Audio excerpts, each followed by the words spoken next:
बुद्ध की ये गुप्त विधि जान लो, फिर मन तुम्हारे इशारों पर चलेगा। हर ख्वाब को अपनी सांसों में रखो, हर मंजिल को अपनी बाहों में रखो, हर जीत तुम्हारी है, बस तुम अपनी निगाहों में रखो। क्या आपका मन अक्सर भटकता है? क्या आप विचारों के भंवरजाल में ऐसे फंस जाते हैं कि शांति और स्पष्टता दूर की कौड़ी लगती है? यदि हां, तो ये वीडियो आपके लिए ही है। सदियों से बुद्ध के अनमोल उपदेशों ने लाखों लोगों को मन की गहराइयों को समझने और उसे नियंत्रित करने की शक्ति प्रदान की है। लेकिन क्या आप जानते हैं कि बुद्ध की कुछ ऐसी गुप्त विधियां भी हैं जो आपके मन को पूरी तरह आपके इशारों पर नचा सकती हैं? जी हां, ये कोई साधारण बात नहीं है, बल्कि ये एक ऐसा गहरा ज्ञान है जो आपके जीवन को हमेशा के लिए बदल सकता है।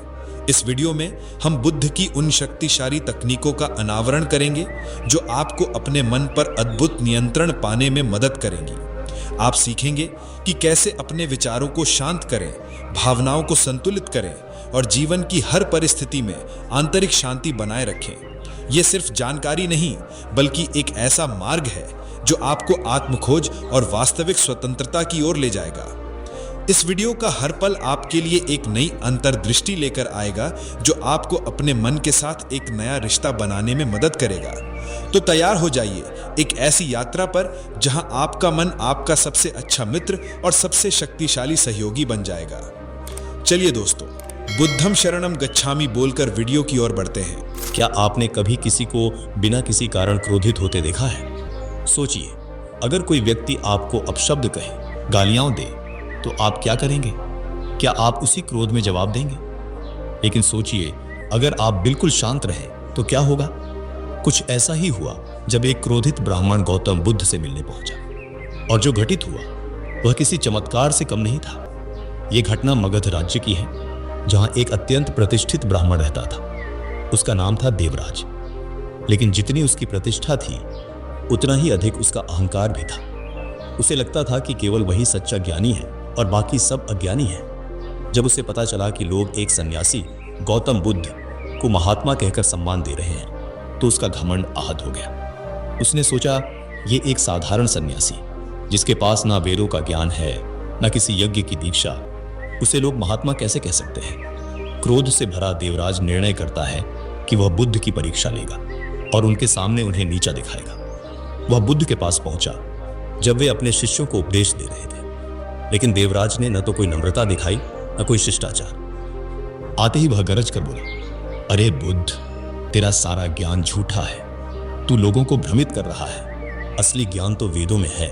तू कौन होता है सत्य का मार्ग दिखाने वाला? उसका चेहरा क्रोध से लाल था, आंखें जल रही थी और वह अपशब्दों की बौछार करने लगा। वहां बैठे शिष्य स्तब्ध रह गए। कुछ को क्रोध आया, कुछ भ्रमित हो गए, लेकिन बुद्ध, वे शांत, स्थिर और मुस्कुराते हुए वहीं बैठे रहे, जैसे कुछ हुआ ही नहीं। जब देवराज कुछ देर तक अपनी कटुता उड़ेल चुका, तब बुद्ध ने शांत स्वर में पूछा, ब्राह्मण, यदि कोई व्यक्ति तुम्हें कोई उपहार दे और तुम उसे स्वीकार न करो, तो वह उपहार किसके पास रह जाता है? देवराज चौंका। उसे लगा कि बुद्ध विषय से भटकाना चाह रहे हैं, लेकिन फिर भी उसने उत्तर दिया, यदि मैं उपहार न लूं तो वह उसी के पास रहेगा जिसने उसे दिया है। यह तो साधारण बात है। बुद्ध ने मुस्कुराकर उत्तर दिया, तो फिर ब्राह्मण, मैं तुम्हारी गालियां स्वीकार नहीं कर रहा। बताओ, अब ये गालियां किसके पास रह गई?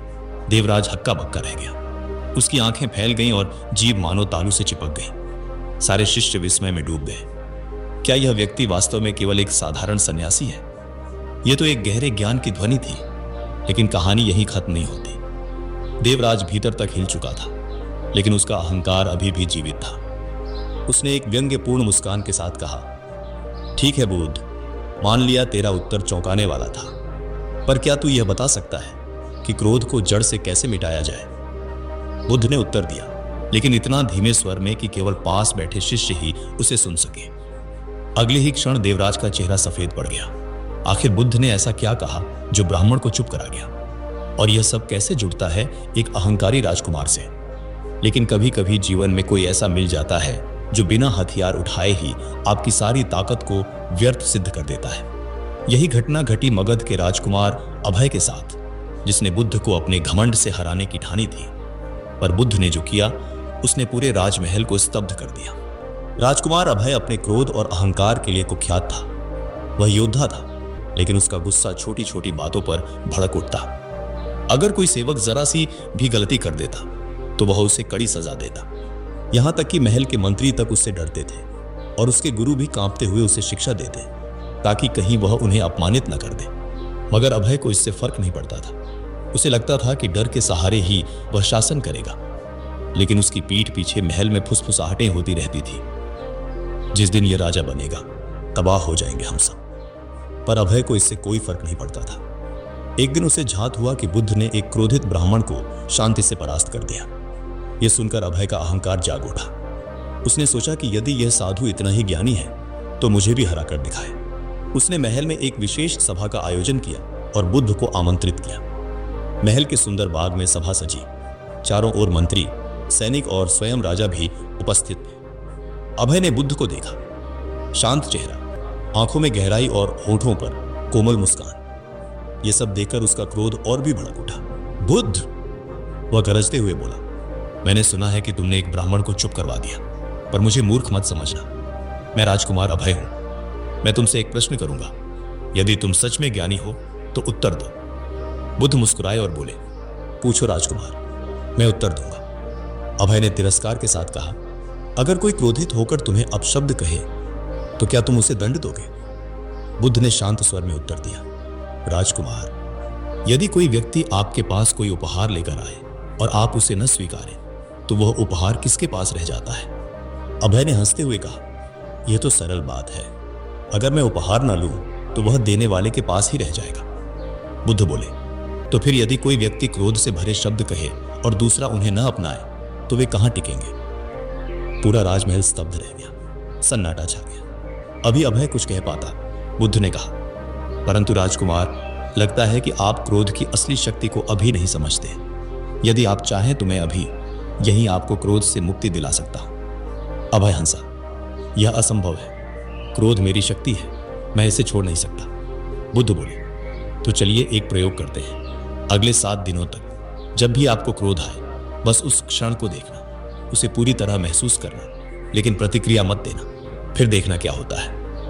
अभय को यह बात खेल जैसी लगी। उसने चुनौती स्वीकार कर ली, पर वह नहीं जानता था कि आने वाले 7 दिन उसकी दुनिया को पलट कर रख देंगे। अब प्रश्न यह है, क्या अभय इन 7 दिनों में अपने क्रोध को पहचान सका? क्या वह सच में बदल पाया, या फिर यह बुद्ध का कोई मानसिक खेल था?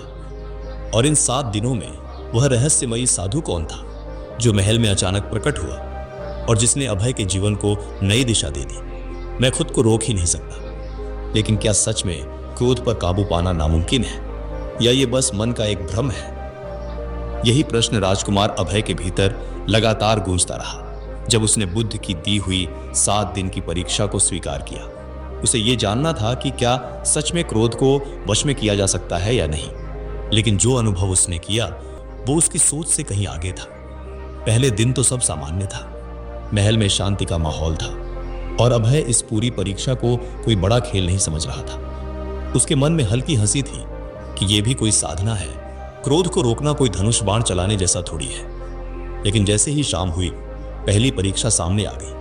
भोजन करते समय एक नौकर से अनजाने में पानी का पात्र गिर गया और वो अभय की ओर छलक पड़ा। सामान्यतः अभय उसी क्षण उस सेवक को दंड देता, लेकिन जैसे ही उसने क्रोध से चिल्लाने के लिए मुंह खोला, बुद्ध के शब्द स्मरण में आ गए, गुस्सा आए तो बस उसे देखो, लेकिन प्रतिक्रिया मत दो।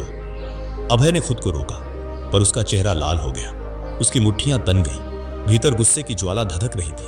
वो बोला नहीं, बस चुप रहा और चौंक गया कि कुछ ही मिनटों बाद वो अग्नि शीतल होने लगी। उसने पहली बार अनुभव किया कि जब क्रोध को बाहर ना निकालो तो वह खुद भी क्षीण होने लगता है। अगले दिन भी यही क्रम चला। बार बार उसे गुस्सा आता, लेकिन वह रोक लेता। अब वह एक नई बात नोट कर रहा था, गुस्सा रुकता नहीं है, वह कुछ समय के लिए आता है, और यदि उसे प्रतिक्रिया न मिले तो वह खुद ही समाप्त हो जाता है। उसे यह सोचकर हैरानी हुई कि अब तक मैं गुस्से को सच मानता था, पर यह तो सिर्फ एक क्षणिक भाव है जो मेरी अनुमति से ही टिकता है। परंतु 5वें दिन कहानी में एक नया मोड़ आ गया, जब एक रहस्यमयी साधु महल के द्वार पर आया। वह काले वस्त्रों में था और उसकी आंखों में गहराई थी। उसने द्वारपाल से कहा, मुझे राजकुमार अभय से मिलना है। जब अभय साधु से मिलने गया तो वह मुस्कुराया और बोला, राजकुमार, सुना है तुम क्रोध पर नियंत्रण का अभ्यास कर रहे हो। लॉग। अभय ने हाँ में सिर हिलाया। साधु बोला, तो क्या तुम मुझे गुस्सा दिला सकते हो? Component placement. अभय चौंका। क्या? स्विंग। साधु ने सोचा ये तो उलटी बात कर रहा है, लेकिन फिर उसने उसे नीचा दिखाने की नीयत से अपशब्द कहे, अपमानजनक बातें कही, यहां तक कि उस पर कटाक्ष भी किया, लेकिन वह साधु सिर्फ मुस्कुराता रहा, जैसे कुछ हुआ ही ना हो। अंत में अभय ने हार मान ली। तब साधु ने कहा, राजकुमार, तुम चाहे जितने अपशब्द कहो, लेकिन जब मैं उन्हें स्वीकार ही नहीं करता तो वे मुझे कैसे छू सकते हैं? Component placement. अभय का मुख खुला का खुला रह गया। उसे पहली बार यह एहसास हुआ कि क्रोध सामने वाले की बातों से नहीं, हमारी स्वीकृति से उपजता है। लेकिन यह अनुभव भी अंतिम नहीं था। 7वें दिन परीक्षा कठिनतम हो गई। उसका सबसे प्रिय सेवक गलती से उसकी वह तलवार गिरा बैठा जो उसके पिता ने उसे भेंट दी थी। वह टूट गई और अभय का चेहरा आग सा लाल हो गया। उसका मन चीखने को तैयार था। हाथ उठने ही वाला था कि भीतर से एक आवाज आई, क्या यह क्रोध मुझे कुछ दे रहा है या मुझसे कुछ छीन रहा है? सही, लेकिन क्या यह सदा के लिए मिटाया भी जा सकता है? बुद्ध ने उसे एक अद्भुत प्रयोग करने को कहा, जिससे यह पता चल सकेगा कि क्रोध को जड़ से खत्म किया जा सकता है या नहीं। और यही प्रयोग जुड़ा है एक क्रोधी व्यापारी की उस कहानी से, जो हर बात पर चिल्लाता था, लेकिन बुद्ध की एक बात ने उसकी पूरी जिंदगी बदल दी। क्या आप जानते हैं कौन था वो व्यापारी और क्या कहा बुद्ध ने? तीसरे दिन कुछ अनोखा हुआ। बालक ने गुस्से में कहा, बूढ़े आदमी, तू मेरे पास क्यों बैठा है? जा यहां से, वरना पत्थर मारूंगा। सेठ ने फिर भी कुछ नहीं कहा। उसकी आंखों में सिर्फ करुणा थी, कोई डर नहीं, कोई जवाब नहीं। बालक चुप हो गया। इतनी शांति, इतनी सहनशीलता उसने कभी नहीं देखी थी। पहली बार वह उलझन में पड़ गया। अगले कुछ घंटों में बालक ने फिर कुछ नहीं कहा। वो बस सेठ की आंखों में देखता रहा। रात हुई तो बालक बोला, तुम कौन हो? क्यों आए हो? सेठ ने जवाब दिया, मैं बस तुम्हारे साथ 3 दिन बिताने आया हूं। बालक बोला, तुम मुझसे डरते नहीं, मुझसे नफरत भी नहीं करते, फिर तुम जैसे हो वैसे क्यों हो? सेठ मुस्कुराया और बोला, क्योंकि मैंने सीखा है कि क्रोध एक बीमार सोच है जो दूसरों से नहीं खुद से जुड़ी होती है। बालक चुप हो गया। अगली सुबह बालक ने सेठ से माफी मांगी और धीरे धीरे उसका स्वभाव बदलने लगा। 3 दिन पूरे हुए और सेठ बुद्ध के पास लौटा। सेठ की आंखों में चमक थी, मन में एक नई अनुभूति। उसने बुद्ध से कहा, हे तथागत, अब मैं समझ गया, क्रोध तब तक रहता है जब तक हम उसे प्रतिक्रिया से पोषित करते हैं। जब हम बस उसे देखें, समझें और प्रतिक्रिया न दें तो वह सूख जाता है। बुद्ध मुस्कुराए और बोले, शाबाश सेठ, तुमने अंतिम रहस्य को जान लिया है। क्रोध को हमेशा के लिए समाप्त करना संभव है जब हम उसे समझकर उसकी जड़ों को पहचान लें। और उसकी जड़ है हमारा अहंकार, असुरक्षा और प्रतिक्रिया देने की आदत। जब ये नहीं रहते तो क्रोध भी नहीं रहता। सेठ की आंखों से आंसू बह निकले। वह अब सेठ नहीं रहा, वह अब एक नया मनुष्य था, शांत, सजग और स्वतंत्र। क्या आपने कभी सोचा है कि असली आनंद कहाँ छिपा है? धन में, शोहरत में, रिश्तों में या किसी और चीज में? श्रीधर सेठ अब वह व्यक्ति नहीं रहा था जो कभी अपने क्रोध और घमंड में डूबा हुआ था। बुद्ध से क्रोध और अहंकार का स्रोत जान लेने के बाद वह भीतर से शांत होने लगा था, लेकिन अब एक नई बेचैनी उसके अंदर सिर उठाने लगी थी। उसने बुद्ध से पूछा, हे प्रभु, अगर क्रोध और अहंकार खत्म हो जाए तो फिर सच्चा सुख कहाँ मिलेगा? बुद्ध शांत स्वर में बोले, इस प्रश्न का उत्तर तुम्हें मैं नहीं दे सकता। इसके लिए तुम्हें एक किसान से मिलना होगा जो तुम्हें एक टूटी हुई मिट्टी की हांडी की कहानी सुनाएगा। श्रीधर सेठ हैरान रह गया। एक किसान और एक हांडी, परंतु उसने अब बुद्ध पर संपूर्ण विश्वास कर लिया था, इसलिए बिना प्रश्न किए चल पड़ा उस किसान की खोज में। गांव की ओर यात्रा साधु से अब किसान तक कई दिन पैदल चलने के बाद वह एक छोटे शांत गांव में पहुंचा। वहां एक बूढ़ा किसान था, पुराने कपड़े, टूटी झोपड़ी और सूखी जमीन, लेकिन उसके चेहरे पर एक ऐसी मुस्कान थी जैसी सेठ ने पहले कभी किसी अमीर आदमी के चेहरे पर नहीं देखी थी। सेठ ने उससे पूछा, क्या आप ही वो किसान हैं जिसके पास सच्चे आनंद का रहस्य है? किसान हंस पड़ा। आनंद? बेटा, आनंद तो उसी दिन आया जब मेरी मिट्टी की हांडी टूट गई। सेठ चौंका। हांडी टूटी? और तुम्हें आनंद मिला। किसान बोला, सुनो, एक समय मैं अपनी उसी मिट्टी की हांडी से बहुत मोह करता था। उसमें ही पानी रखता, उसे चमकाता और सोचता, अगर ये टूट गई तो मैं क्या करूंगा। पर एक दिन वह गिरकर टूट गई। मैं क्रोधित हुआ, दुखी भी, लेकिन उस रात पहली बार मैंने खुलकर आसमान देखा और महसूस किया कि मैं अब उस बोझ से मुक्त हूं। मैं तब समझा कि आनंद किसी वस्तु में नहीं होता, बल्कि उस वस्तु से हमारी जो अपेक्षा होती है उसी में बंधन होता है। बूढ़ा किसान बोला, आनंद बाहरी चीजों में नहीं, भीतर की स्वीकृति में है। सेठ अब समझ चुका था, जिस दिन हम किसी चीज से जुड़ाव छोड़ देते हैं, चाहे वह चीज हमारी पहचान हो, धन हो, सम्मान हो या कोई हांडी ही क्यों ना हो, दोस्तों, उसी आप दिन यह हम कहानी मुक्त हो जाते हैं। मेडिटेटिव बुद्धा बुद्ध सही चैनल कहते पर सुन रहे हैं। जब अहंकार मिटता है तब क्रोध जाता है, और जब अपेक्षा मिटती है तब सच्चा आनंद मिलता है। और तब श्रीधर सेठ मुस्कुराया, वही मुस्कान जो उस किसान के चेहरे पर थी। लेकिन क्या यह सफर यहीं खत्म हो गया? नहीं, अब एक अंतिम मोड़ बाकी था, जहां उसे खुद को पूरी तरह खो देना था और वहीं मिलना था अपने आप से। क्या श्रीधर अब सच्चे आत्मज्ञान की ओर बढ़ेगा? और कौन देगा उसे उसकी अंतिम आंखें खोलने वाली शिक्षा? श्रीधर सेठ बुद्ध के पास वापस लौटा और बोला, हे बुद्ध, अब मैं समझ गया हूं कि सच्चा आनंद किसी भी वस्तु या पहचान से बंधने में नहीं, बल्कि आंतरिक स्वतंत्रता में है। बुद्ध मुस्कुराए और बोले, शाबाश सेठ, लेकिन एक आखिरी कदम बाकी है, सच्ची करुणा की परीक्षा। सेठ थोड़ा चौंका, क्या अब भी कुछ बाकी है? बुद्ध ने उत्तर दिया, अगर जीवन में कुछ भी स्थायी नहीं है तो फिर जीवन का असली उद्देश्य क्या है, यह जानने के लिए नगर के बाहर एक भूखे कुत्ते की सेवा करो। सेठ तुरंत निकल पड़ा। नगर के बाहर उसे एक कंकाल जैसा दुबला पतला, बीमार और भूखा कुत्ता दिखाई दिया। उसके शरीर पर घाव थे और वह हिल भी नहीं पा रहा था। सेठ को उस पर दया आ गई। वह दौड़कर पास के बाजार गया, रोटी और दूध लेकर लौटा और कुत्ते के सामने रख दिया। लेकिन कुत्ते ने कुछ नहीं खाया। सेठ ने गौर किया कि कुत्ते के मुंह में घाव है, वह खा नहीं पा रहा। अब उसे समझ आया कि अगर वह इस कुत्ते को बचाना चाहता है तो उसे खुद अपने हाथों से खाना खिलाना होगा। लेकिन जैसे ही यह विचार आया, उसके अंदर से घिन की लहर उठी। मैं एक अमीर सेठ हूं, यह गंदा कुत्ता, यह बदबू, मैं इसे कैसे छू सकता हूं? फिर उसे बुद्ध की बात याद आई। सच्ची करुणा वही होती है जहां तुम अपने अहंकार और घृणा को छोड़ देते हो। सेठ ने गहरी सांस ली, रुमाल निकाला, दूध में भिगोया और धीरे धीरे कुत्ते के मुंह में निचोड़ने लगा। कुत्ता धीरे धीरे दूध पीने लगा। सेठ के मन में एक अद्भुत शांति और संतोष उमड़ पड़ा। तभी कुछ राहगीर वहां से गुजरे। किसी ने हंसते हुए कहा, अरे देखो, अमीर सेठ अब कुत्तों को दूध पिला रहा है। दूसरा बोला, लगता है इसका दिमाग खराब हो गया है। पहले होता तो सेठ गुस्से में आ जाता, लेकिन इस बार वह शांत रहा। उसने मन ही मन कहा, अगर मेरी करुणा सच्ची है तो मुझे किसी की परवाह नहीं करनी चाहिए। सेठ हर दिन उस कुत्ते की सेवा करता रहा। धीरे धीरे कुत्ता ठीक होने लगा, उसके घाव भरने लगे, वह चलने लगा। लेकिन फिर एक दिन वह अचानक गायब हो गया। सेठ परेशान हो गया, अरे वो कुत्ता कहाँ चला गया? मैंने तो उसे ठीक किया था। क्या यह परीक्षा यहीं समाप्त हो गई थी या कुछ और रह गया था जानने के लिए? पढ़िए, बने रहिए कहानी में। वह कुत्ता कौन था? सेठ उस झोपड़ी के सामने खड़ा था जहां वृद्ध विधवा अपने अकेलेपन में जीवन जी रही थी।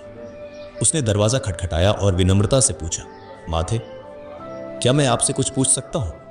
विधवा मुस्कुराई और बोली, जरूर बेटा, जो पूछना है पूछो।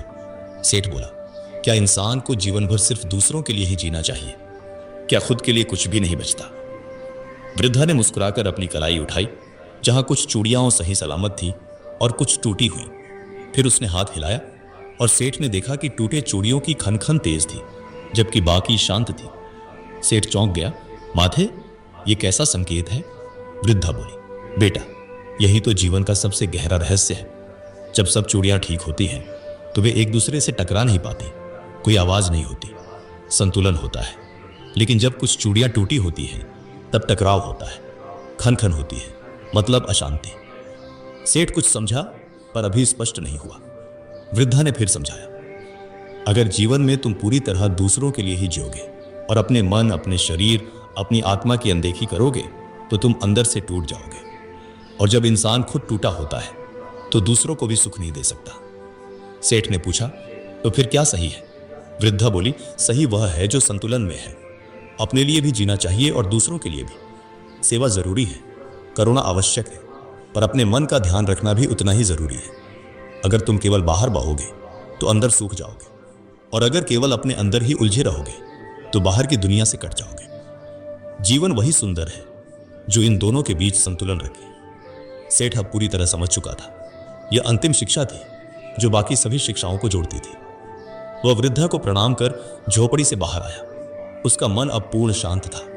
उसने क्रोध से मुक्ति पाई, अहंकार त्यागा, सच्चे आनंद को जाना, करुणा को जिया और अब जीवन के संतुलन को समझ लिया। अब वह न तो अधिक बोलता था, न ही भीतर कुछ छुपाता था। वह बस शांत था, संपूर्ण रूप से शांत। और यही थी बुद्ध की अंतिम यात्रा की पूर्णता। लेकिन क्या यह वास्तव में अंत था? शायद नहीं, क्योंकि जीवन एक यात्रा है और हर उत्तर के बाद एक नया प्रश्न जन्म लेता है। क्या शून्यता ही जीवन का अंतिम सत्य है? और अगर सब कुछ असर है तो फिर हम क्यों जीते हैं? इन उत्तरों के लिए उसे अब अपने अस्तित्व से मिलना था।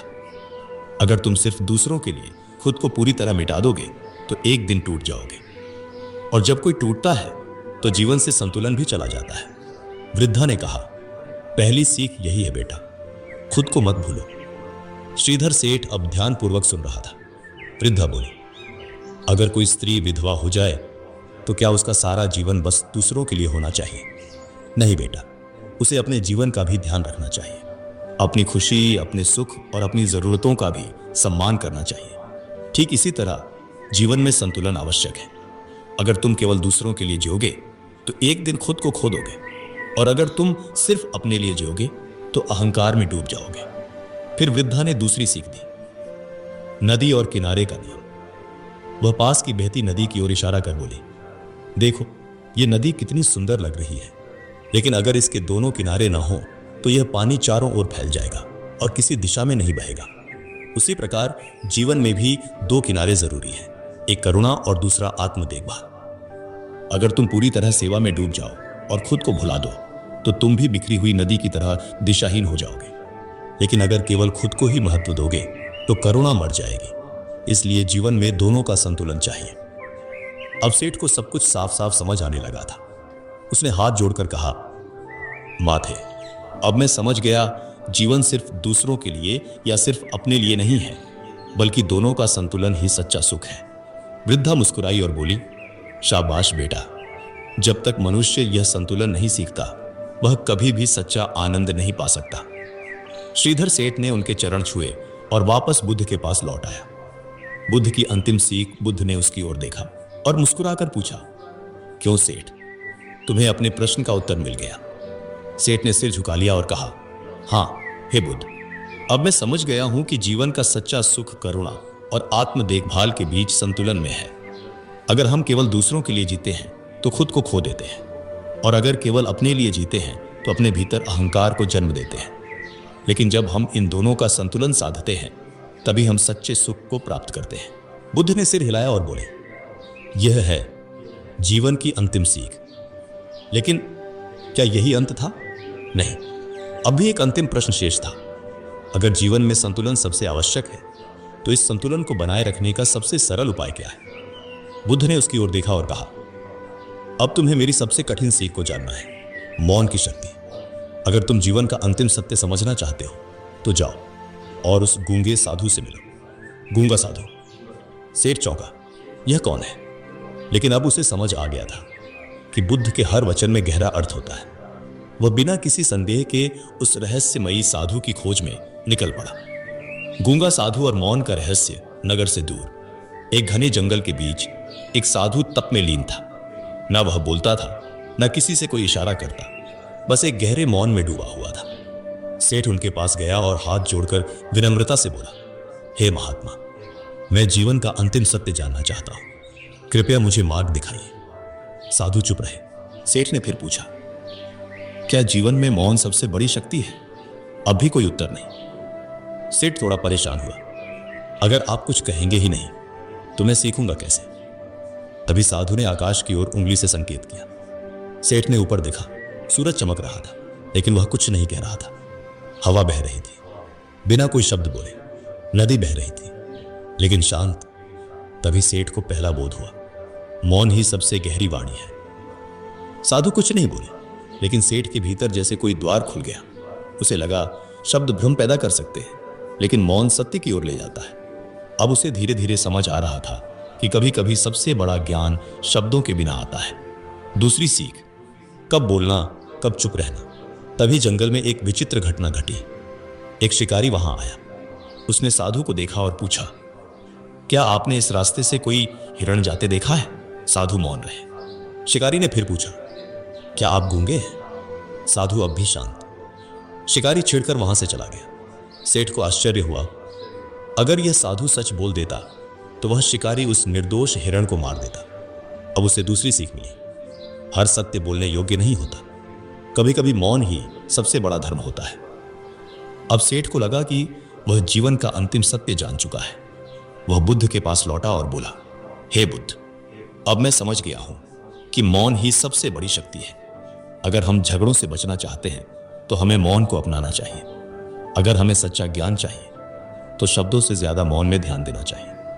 बुद्ध मुस्कुराए और पूछा, क्या तुम सच में सब कुछ समझ गए? सेठ ने गर्व से सिर हिलाया, हां गुरुदेव। लेकिन तभी बुद्ध ने एक चौंकाने वाला सवाल पूछा, अगर मौन ही सबसे बड़ी शक्ति है तो क्या मनुष्य को हमेशा चुप रहना चाहिए? सेठ चौंक गया। क्या मौन ही हर समस्या का हल है या फिर बोलना भी उतना ही जरूरी है? जानने के लिए देखें, बने रहिए कहानी में। शब्दों की शक्ति, बोलना कब जरूरी है। अगर मौन ही सबसे बड़ी शक्ति है तो क्या इंसान को हमेशा चुप ही रहना चाहिए या फिर कुछ बातें ऐसी भी होती हैं जिन्हें कहे बिना जीवन अधूरा रह जाता है? यही प्रश्न अब श्रीधर सेठ के मन में लगातार गूंज रहा था। वह अब तक बहुत कुछ सीख चुका था। उसने क्रोध पर विजय पाई, अहंकार को त्यागा, सच्चे आनंद का रहस्य जाना, निस्वार्थ करुणा को अपनाया, जीवन का संतुलन सीखा और मौन की शक्ति को भी पहचाना। लेकिन अब बुद्ध ने उससे एक और प्रश्न पूछा, क्या सच में मौन हर समस्या का समाधान है? श्रीधर कुछ देर सोचता रहा, फिर सिर झुकाकर बोला, हां गुरुदेव, मैंने देखा कि मौन से शांति मिलती है, झगड़े रुकते हैं और भीतर से सत्य का बोध होता है। बुद्ध मुस्कुराए और बोले, अगर ऐसा है तो अब जाओ और मौन संत से मिलो। श्रीधर चौंका, मौन संत? ये कौन थे?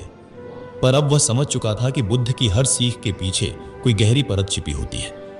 बिना एक भी सवाल किए वह मौन संत को खोजने निकल पड़ा।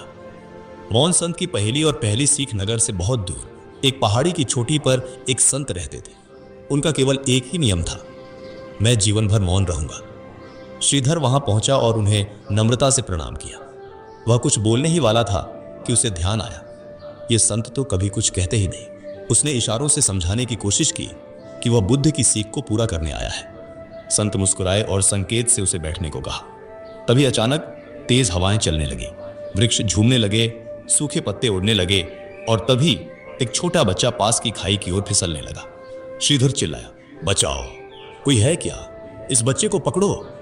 लेकिन मौन संत वहीं चुपचाप बैठे रहे, न तो हिले न कोई प्रतिक्रिया दी। श्रीधर को बहुत गुस्सा आया, आप संत हैं फिर भी कुछ नहीं कर रहे, बोल नहीं सकते तो कम से कम इशारा तो कर सकते थे। श्रीधर दौड़ा और बच्चे को खाई में गिरने से बचा लिया। फिर पलटकर संत की ओर नाराजगी से देखा। तभी संत ने पहली बार अपने जीवन में अपना मौन तोड़ा। वे बोले, यही तुम्हारे प्रश्न का उत्तर है। श्रीधर हैरान रह गया। संत बोले, मौन तब तक अच्छा है जब तक वह किसी को हानि ना पहुंचाए। अगर मैं चुप रहता और तुम कुछ ना करते तो यह बच्चा मर सकता था। इसलिए मेरी पहली सीख है, जब जरूरी हो तब बोलो। श्रीधर को ऐसा लगा मानो किसी ने उसके भीतर की सारी भ्रांतियां तोड़ दी हो। संत फिर बोले, मैंने जीवन भर मौन इसलिए रखा ताकि जब बोलूं तो हर शब्द का अर्थ हो। जब शब्दों की कीमत ना रहे तब मौन बेहतर होता है, लेकिन जब मौन किसी की जान ले सकता हो तब बोलना ही धर्म है। दूसरी सीख, शब्दों का मूल्य। अब श्रीधर थोड़ा शांत हुआ, पर संत ने उसे दूसरी सीख भी दी। उन्होंने कहा, क्या तुम जानते हो इंसान सबसे अधिक गलती कब करता है? श्रीधर चुप रहा। संत बोले, जब वह बोलता है बिना सोचे बिना समझे। शब्द तलवार से भी तेज होते हैं, ये किसी का जीवन बना सकते हैं और बिगाड़ भी सकते हैं। श्रीधर को अपने पुराने दिन याद आने लगे, जब वह गुस्से में नौकरों को अपमानित करता था, परिवार पर चिल्लाता था और दूसरों को नीचा दिखाता था। अब उसे समझ आ रहा था कि शब्द केवल संप्रेषण का माध्यम नहीं बल्कि शक्ति है। संत ने उसे तीसरी और अंतिम सीख दी, यदि जीवन में सुख और शांति चाहते हो तो हर शब्द बोलने से पहले 3 बातें सोचो। 1, क्या यह सच है? दूसरा, क्या यह जरूरी है? 3, क्या इसे प्रेम से कहा जा सकता है? अगर इन तीनों का उत्तर हां है तभी बोलो, वरना मौन रखो। अब श्रीधर की आंखें भर आई थी। वह बुद्ध के पास लौटा और कहा, हे बुद्ध, अब मैं समझ गया, मौन और शब्द दोनों का संतुलन ही असली ज्ञान है। अगर हर जगह चुप रहेंगे तो सत्य नहीं फैलेगा, और हर जगह बोलते रहेंगे तो भ्रम ही भ्रम होगा। इसलिए जब बोलना जरूरी हो तभी बोलो। बुद्ध का जीवन केवल उपदेशों का संग्रह नहीं है, बल्कि मनुष्य के अंतर्मन में प्रवेश करने की एक गुप्त कुंजी भी है। जब भी कोई व्यक्ति अपने जीवन में दुखों से घिर जाता है, उसका मन बेचैन हो जाता है। मन की इस बेचैनी का कारण बाहर की दुनिया नहीं होती, बल्कि स्वयं का मन ही होता है। इसी रहस्य को समझाने के लिए एक समय भगवान बुद्ध अपने शिष्यों के साथ एक छोटे से गांव में ठहरे थे।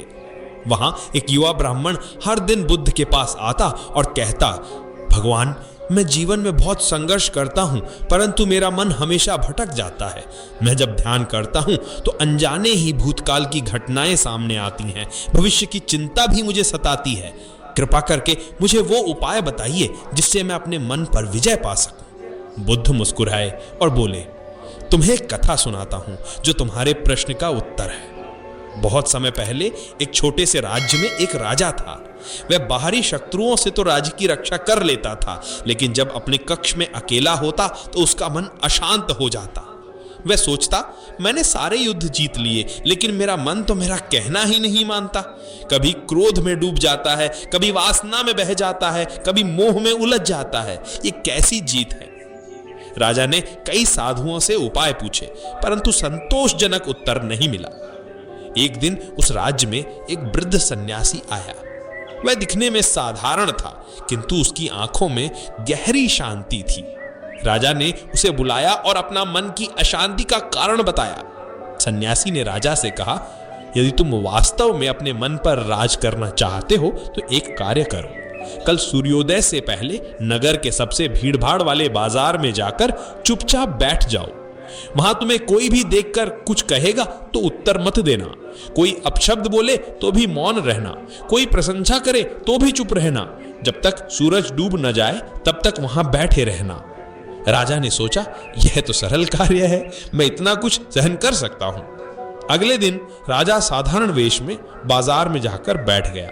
लोग उसे देखकर हंसने लगे। कुछ ने मजाक उड़ाया, कुछ ने कहा, देखो राजा पागल हो गया है। किसी ने उसे पत्थर भी फेंका, किसी ने मिठाई भी दी, पर राजा मौन रहा। जब सूर्य अस्त हुआ तो वो सन्यासी के पास लौट गया। सन्यासी ने पूछा, राजन, कैसा अनुभव हुआ? राजा ने कहा, मैंने आज अपने क्रोध पर विजय पाई, अपमान सहा और प्रशंसा में भी अहंकार नहीं किया। सन्यासी मुस्कुराया और बोला, यही है मन पर राज करने का पहला पाठ। जब तुम बाहर की परिस्थितियों से विचलित नहीं होते तभी भीतर का साम्राज्य बनता है। लेकिन यह शुरुआत भर है, अब तुम्हें दूसरा कार्य करना है। राजा उत्साहित हो उठा। उसने कहा, कृपा करके बताइए। सन्यासी बोला, अब 7 दिन तक किसी भी कार्य में अपनी इच्छा मत लगाना। भोजन सामने आए तो खा लो, ना आए तो भूखे रहो। कोई सेवा करे तो स्वीकार करो, ना करे तो कष्ट सहो, लेकिन मन में शिकायत ना आए। राजा ने यह भी किया। 7 दिन तक उसने किसी भी परिस्थिति में न तो प्रसन्नता जताई, न ही दुख। जब 7 दिन पूरे हुए वो सन्यासी के पास आया। सन्यासी ने पूछा, अब कैसा लग रहा है? राजा ने कहा, मेरे भीतर एक अद्भुत शांति है। मैं अब समझ रहा हूं कि बाहर की दुनिया मेरे मन को दुखी नहीं कर सकती। मेरा मन खुद ही अपना दुख और सुख गढ़ता है। सन्यासी ने कहा, स्मरण रखो राजन, मन के 3 सबसे बड़े शत्रु हैं, वासना, क्रोध और मोह। जब तुम इनसे ऊपर उठ जाते हो तो तुम बाहरी संसार के राजा नहीं, बल्कि अपने मन के सम्राट बनते हो। ये कहानी सुनाकर बुद्ध ने ब्राह्मण युवक से कहा, जिस दिन तुम अपने मन को आदेश देना सीख जाओगे, उस दिन तुम बाहर के किसी भी युद्ध से बड़े युद्ध में विजयी हो जाओगे। युवक ने पूछा, भगवान, क्या ये इतना सरल है? बुद्ध ने उत्तर दिया, सरल भी है और कठिन भी। सरल इसलिए कि इसके लिए किसी शस्त्र की आवश्यकता नहीं, कठिन इसलिए कि मन की चंचलता को पकड़ना समुद्र की लहरों को रोकने जैसा है। बुद्ध ने समझाया, मन पर राज करने के लिए सबसे पहला कदम है स्वयं को जानना। जब तुम जान लेते हो कि तुम्हारा मन कहां कहां भटकता है, तब तुम धीरे धीरे उसे लगाम देना सीख जाते हो। जैसे एक चरवाहा अपनी गायों को ध्यान से देखता है कि कौन सी गाय इधर उधर भटक रही है, वैसे ही तुम्हें अपने विचारों को देखना है। एक दिन उसी युवक ने बुद्ध से फिर पूछा, भगवान, मेरे भीतर अभी भी विकार उठ रहे हैं। मैं ध्यान में बैठता हूं तो कभी कामना, कभी क्रोध, कभी ईर्ष्या आ जाती है। मैं क्या करूं? बुद्ध ने कहा, जब तुम्हें पता चल जाए कि विकार उठ रहे हैं तो समझो तुम आधी जीत चुके हो। अब उन्हें दबाने की जरूरत नहीं, उन्हें देखो, समझो और शांत रहो, वो अपने आप चले जाएंगे। मन की वृत्तियों को पकड़ना नहीं है, बस साक्षी बनना है। समय बीतता गया। वो युवक अब प्रतिदिन ध्यान करने लगा। वो अपने भीतर उठती हर भावना को देखता परंतु प्रतिक्रिया नहीं करता। धीरे धीरे उसका मन शांत होने लगा। एक दिन जब वह बुद्ध के पास आया तो उसकी आंखों में वही शांति थी जो उस वृद्ध सन्यासी की आंखों में थी। बुद्ध ने उसकी ओर देखा और कहा, अब तुमने बाहरी संसार को नहीं, अपने मन को जीत लिया है। यही असली विजय है। इस कहानी का गहरा संदेश यही है कि संसार की हर परिस्थिति हमारे मन की प्रतिक्रिया पर निर्भर करती है। जब तक हम अपने मन को बाहर की चीजों से जोड़ते रहेंगे तब तक दुखाते रहेंगे, परंतु जिस दिन हम अपने मन के भीतर प्रवेश करना सीख लेंगे उस दिन से जीवन का असली राज खुल जाएगा। बुद्ध कहते थे, जो अपने मन को जीत लेता है वो हजारों युद्धों में विजयी योद्धा से भी बड़ा होता है। मन को जीतना केवल ध्यान में बैठने का अभ्यास नहीं है, यह हर क्षण की सजगता है। जब हम क्रोधित होते हैं तो उस क्षण अपने क्रोध को पहचान लेना ही ध्यान है। जब हम किसी से जलते हैं तो उस जलन को पकड़ लेना ही मन के विजय का आरंभ है। यह कोई एक दिन की साधना नहीं है, बल्कि जीवन भर का अभ्यास है। बुद्ध कहते हैं, जैसे कोई कुम्हार घड़े को आकार देता है, वैसे ही साधक अपने मन को हर दिन गढ़ता है। वह जानता है कि आज का एक गलत विचार कल के दुख का बीज है, इसलिए वह अपने मन की बगिया में केवल प्रेम, करुणा, शांति और धैर्य के बीज बोता है। इस तरह जब कोई व्यक्ति प्रतिदिन अपने मन को देखता है, उसमें उठती तरंगों को पहचानता है और उन्हें शांति से स्वीकार करता है, तब धीरे धीरे मन की चंचलता समाप्त हो जाती है। यह अवस्था ही निर्वाण की ओर ले जाती है। बुद्ध ने कहा था, जैसे दीपक की लौ बिना हवा के शांत रहती है, वैसे ही मन की लौ जब स्थिर हो जाती है तब भीतर का प्रकाश प्रकट होता है।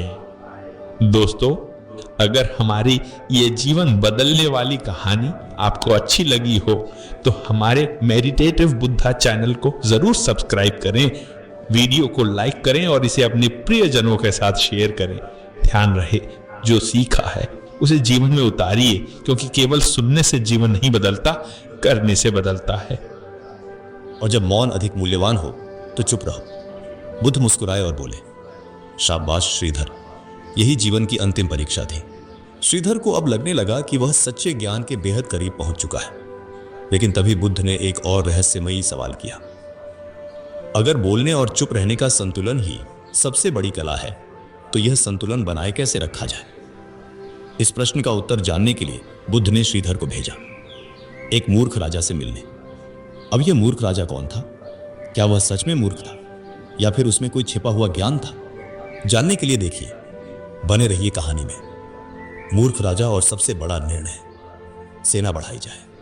कोई ऊंची आवाज में चिल्ला रहा था, कर घटाया जाए। कोई और चिल्ला उठा, दूध और शहद की नदियां बहाई जाए। भीड़ में से एक और आवाज आई, राजा सबसे अधिक चिल्लाने वाले की बात को तुरंत मान लेता था। यह देखकर सेठ को बहुत अजीब लगा। यह कैसा न्याय है?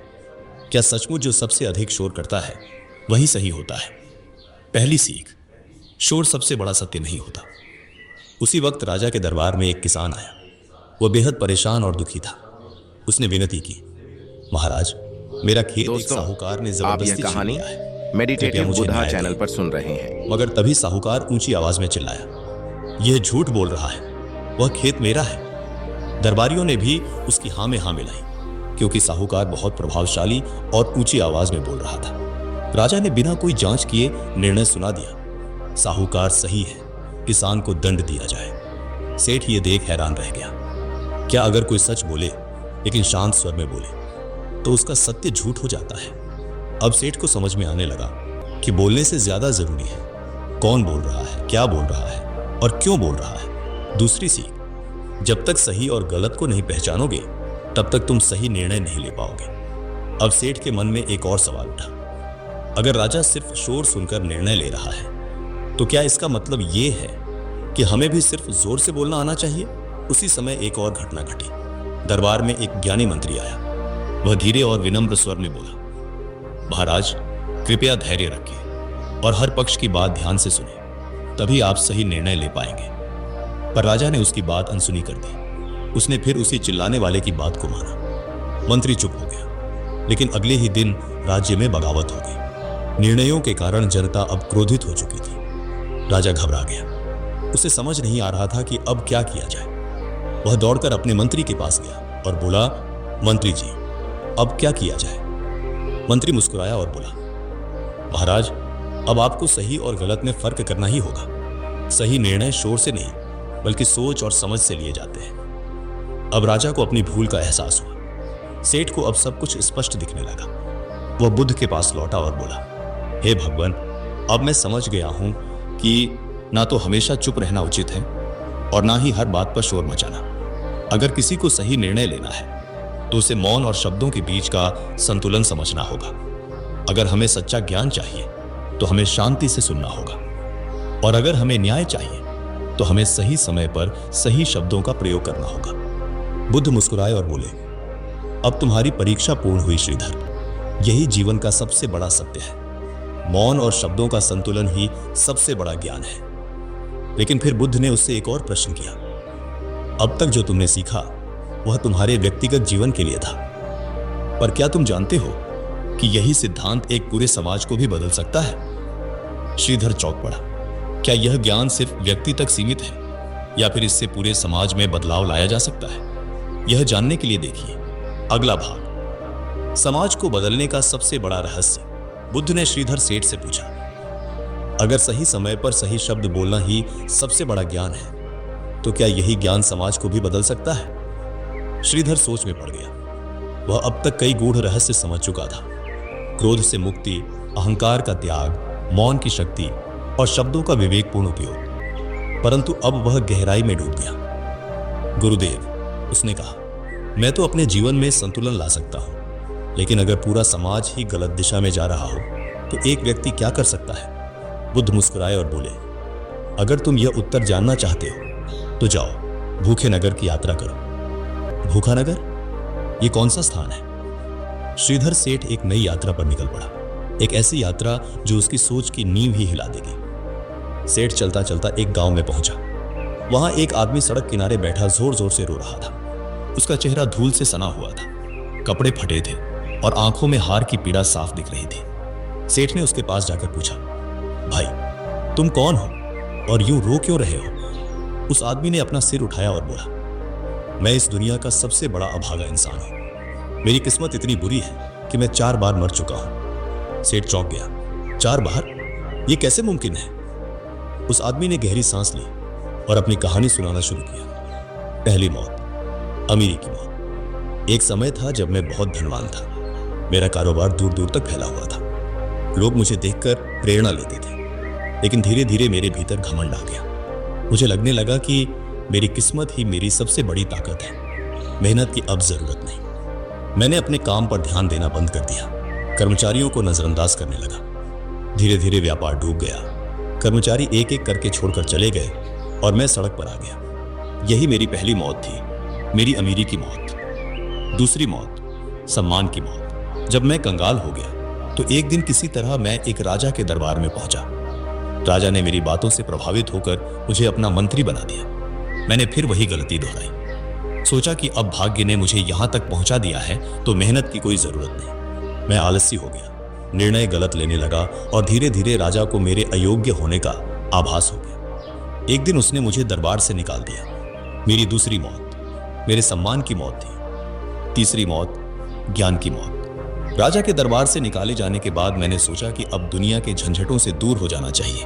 मैं सन्यासी बन गया, लोगों को उपदेश देने लगा, ध्यान करने लगा और सोचने लगा कि अब मैं सत्य के रास्ते पर हूं। लेकिन यहां भी मैंने खुद को धोखा दिया। मैंने वास्तव में अपने भीतर झांकना ही बंद कर दिया था। मेरा ध्यान बाहरी दिखावे में लगा रहा। धीरे धीरे लोगों ने मेरी बातों को नकारना शुरू कर दिया।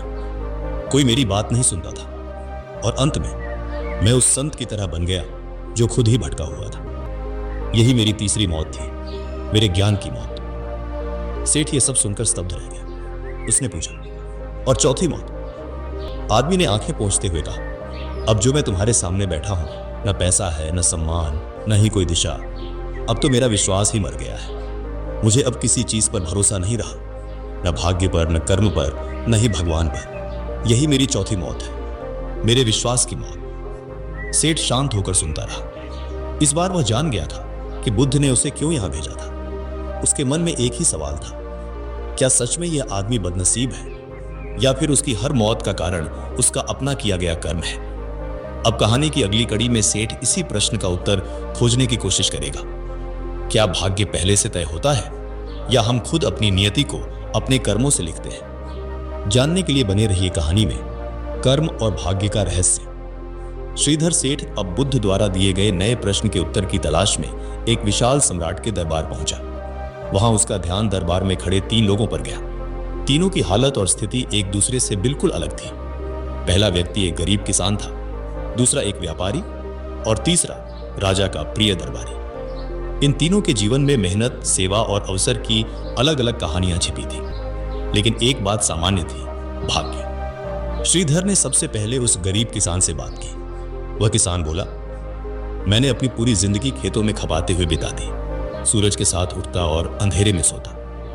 लेकिन कई साल बारिश नहीं हुई, फसलें तबाह हो गई और मैं कर्ज में डूब गया। कई बार राजा से मदद की गुहार लगाई, मगर आज तक कुछ नहीं मिला। श्रीधर सुनते सुनते सोच में पड़ गया। सीख सिर्फ मेहनत काफी नहीं होती, सही अवसर और अनुकूल परिस्थिति भी जरूरी होती है। अब वह व्यापारी की ओर बढ़ा। सेठ ने पूछा, तुमने तो सुना है राजा की कई बार सेवा की, फिर भी तुम्हें कोई विशेष सम्मान क्यों नहीं मिला? व्यापारी बोला, मैंने राजा को कई बार उपहार दिए, उसकी सेना को वस्त्र और भोजन भिजवाया, पर एक भूल कर बैठा। मैंने कभी यह नहीं समझा कि राजा को असल में चाहिए क्या। मैंने वही दिया जो मुझे ठीक लगा, पर यह जाने बिना कि उसे पसंद क्या है। अब श्रीधर को दूसरा बिंदु समझ में आने लगा। सीख सेवा या मेहनत तभी फल देती है जब वह सही दिशा और समझ के साथ हो। अब बारी आई उस तीसरे व्यक्ति की, राजा के प्रिय दरबारी की। श्रीधर उसके पास गया और पूछा, हर कोई कहता है कि तुम जहां जाते हो वहां अवसर खुद तुम्हारे दरवाजे खटखटाते हैं। राजा तुम्हें सम्मान देता है और लोग तुम्हारी बातों को सुनते हैं। आखिर ऐसा क्यों? दरबारी मुस्कुराया और बोला, क्योंकि मैंने सिर्फ मेहनत नहीं की, सही समय का इंतजार भी किया और खुद को उस लायक भी बनाया कि जब अवसर आए तो मैं उसे पहचान सकूं। मैंने राजा की सेवा ऐसे की जैसे वो मेरे पिता हों, उसकी पसंद नापसंद, जरूरतें सब कुछ ध्यान में रखकर। और सबसे जरूरी, मैं कभी भी खुद को भाग्य के भरोसे नहीं छोड़ता। मैं हर दिन खुद को बेहतर बनाता हूं। श्रीधर अब पूरी तरह समझ चुका था। सीख सही मेहनत, सही दिशा, सही समझ और अवसर की पहचान, यही वो 4 स्तंभ हैं जो किसी को किस्मत वाला बनाते हैं। वह बुद्ध के पास लौट गया और बोला, हे गुरुदेव, अब मैं समझ गया कि क्यों कुछ लोग बिना ज्यादा प्रयास के भी सफल दिखते हैं, क्योंकि उन्होंने खुद को उस योग्य बनाया है कि अवसर उन्हें ढूंढते हैं। बुद्ध ने सिर हिलाया और शांत स्वर में कहा, श्रीधर, यही आकर्षण की शक्ति है। जब तुम भीतर से संपूर्ण होते हो तो तुम्हारी ऊर्जा अवसरों को खींचती है। भाग्यशाली वे नहीं होते जिन्हें मौके मिलते हैं, बल्कि वे होते हैं जो खुद को उन मौकों के लायक बनाते हैं। लेकिन तभी बुद्ध ने मुस्कुराकर एक और प्रश्न पूछा, श्रीधर, अब बताओ, अगर अवसर ही सब कुछ है तो फिर कुछ लोग अवसर पाकर भी असफल क्यों हो जाते हैं? जानने के लिए देखिए, बने रहिए कहानी में अवसर का चक्र और अंतिम बोध। सीख अगर मेहनत सही दिशा में न हो तो उसका परिणाम व्यर्थ चला जाता है। तीसरा व्यक्ति जो राजा का प्रिय दरबारी था, उसमें एक अनोखी बात थी, आकर्षण की अदृश्य शक्ति। अंत में श्रीधर सेठ ने उसी प्रिय दरबारी से एक प्रश्न किया, तुमने ऐसा क्या किया कि राजा तुम्हें सबसे अधिक मान देता है? दरबारी हल्की मुस्कान के साथ बोला, मैंने कुछ भी असाधारण नहीं किया, मैंने केवल राजा की पसंद और नापसंद को समझ लिया। जब वह प्रसन्न होता है तो मैं उसकी प्रसन्नता को बढ़ाने का प्रयास करता हूं। जब वह क्रोधित होता है तब मैं शांत रहता हूं। मैंने कभी सीधे पुरस्कार की कामना नहीं की, लेकिन मैंने खुद को ऐसा बना लिया कि लोग स्वयं ही मेरी ओर खींचे चले आते हैं। मैं दरबार के लिए आकर्षण का केंद्र बन गया। सीख यह है कि कुछ लोग केवल मेहनत नहीं करते, बल्कि अपनी ऊर्जा, स्वभाव और व्यक्तित्व को इस तरह संवारते हैं कि लोग स्वतः उनकी ओर आकर्षित होते हैं। यही है आकर्षण की गूढ़ शक्ति। अब श्रीधर सेठ को अपना उत्तर मिल चुका था। गुरुदेव, श्रीधर ने कहा, अब मुझे समझ में आया कि कुछ लोग बिना विशेष परिश्रम के भी सफल क्यों हो जाते हैं। बुद्ध मुस्कुराए और बोले, बताओ क्या सीखा? श्रीधर बोला, कुछ लोग अपने भीतर ऐसा प्रभाव और ऐसी समझ विकसित कर लेते हैं कि अवसर उनके पास खुद चलकर आते हैं। वे अपने संबंधों, लोगों की भावनाओं और सही समय की पहचान पर ध्यान देते हैं। इसलिए वे जहां भी जाते हैं लोग उनकी सहायता करना चाहते हैं। बुद्ध ने सिर हिलाया। हाँ श्रीधर, यही आकर्षण की अदृश्य शक्ति है। अगर तुम चाहते हो कि सफलता स्वयं तुम्हारी ओर आए तो खुद को ऐसा बनाओ कि पूरी दुनिया तुम्हारी ओर खींचने लगे।